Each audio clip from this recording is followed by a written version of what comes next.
So I'm in my garden at the kitchen door, and this is a view of one of the woodsheds that Andrew's bought, and straight out onto the mint, the lemon verbena, nasturtiums and some cucumber plants.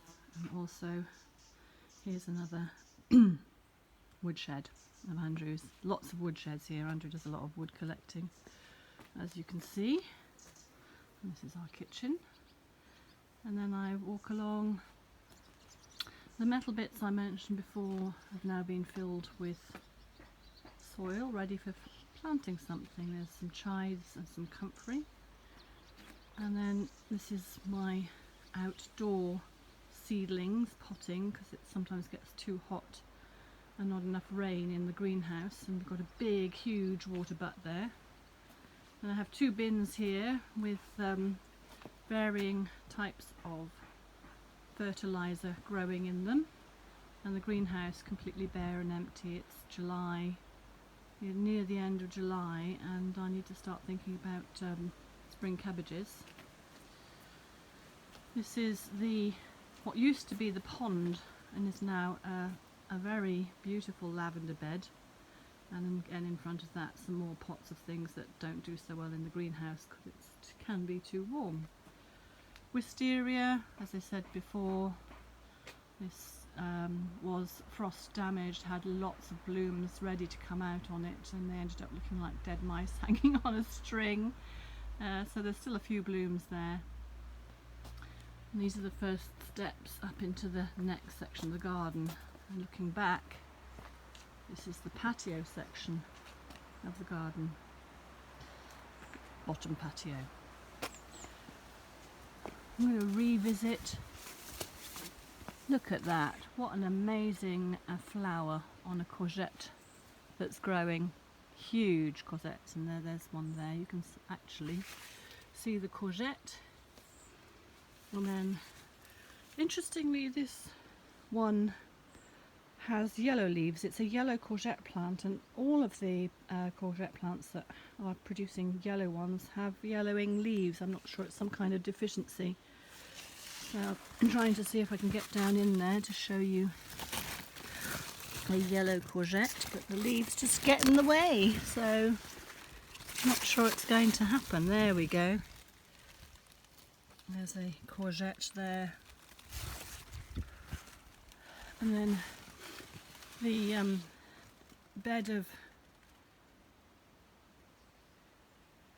French dwarf beans is being dwarfed. It needs a bit of weeding. There's lots of comfrey here. Comfrey is something that I use to fertilise the garden.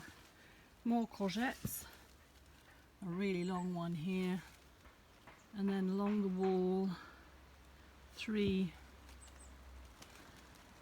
blackcurrant bushes, which are now have been pruned back, ready for next year, and on the wall there are courgette. No, not what I'm talking about, they're gooseberry plants. This area has got a lot of herbs growing in, fennel, lemon balm, lovage. And then here we go. And this is my sage bed, sage, and a plant that I can't remember the name of, quite yarrow. It's very good for stopping bleeding. And then the greens and the pot marigolds, the salad bed, more greens, more peas, more French beans, a pea bed at the back waiting to go onto cabbages, and I also planted some courgettes out at the back because I didn't have enough room and I had very many plants. Not sure how much they're going to produce. Another couple of courgettes interspersed with a really large and beautifully flowering fennel. Borage, another courgette plant, and this bed, some lettuces amongst clover. This is an experimental planting of clover to see how it does, and it protects the ground beautifully and maintains the moisture and looks after any plants there. And behind there is my first Heart's Ease violet plant that's flowering, which is rather beautiful. There's some more over there. This is the what I call the Prosper tree in the last video. Prosper is a cat who unfortunately died before his time, slightly before his time. He was a good age. Anyway, we buried him under this tree, and it's now only just over a year old, and it's doing really, really well. It's almost as tall as the hedge at the back, which is a good 2-3 feet taller than me. Another courgette plant, more beans. At the back, the remains of the peas, and this wonderful nasturtium, which has decided to grow all over the place. And actually, it's covered over what's going to be it's not a loganberry, it's another type of berry plant.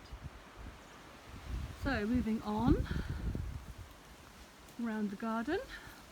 Now I do have some roses in bloom. The strawberries are covered over because they are actually ripening. See if we can find some. There's some ripening ones there, and some more down in there. Not sure how well you can see through the netting. So this is an example of one of my roses actually in bloom now. So that's rather beautiful. It's a David Austin rose. What I'm doing here is I'm starting to remove the pond liner and placing some bedding plants in there, and then putting chips on to take over from the pond liner. I definitely need more chips for that, but it's a bit more attractive than the pond liner is. Again, a view of the apple tree. A bit further back to see the scale of it. And this is all it's all getting a bit wild over here. It needs more roses in the background. It needs the pond liner taking up, chipping over and weeding. And there's some plants ready to go in.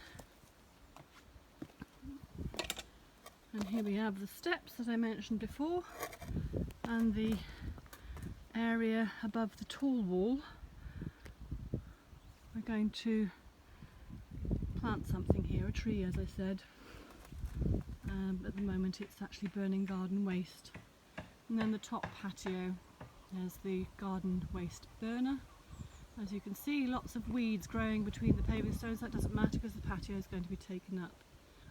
And then the huge horseradish, followed by the netted over strawberry beds, where there's a plum tree and another plum tree, both looking so, well, this one looking so it needs some kind of nutrients, not sure what. And then the back of the apple tree. So this patio is a second patio. Half of it's been dug up and is the strawberry patch. This has to be dug up and made into something else. This is going to be an orchard area.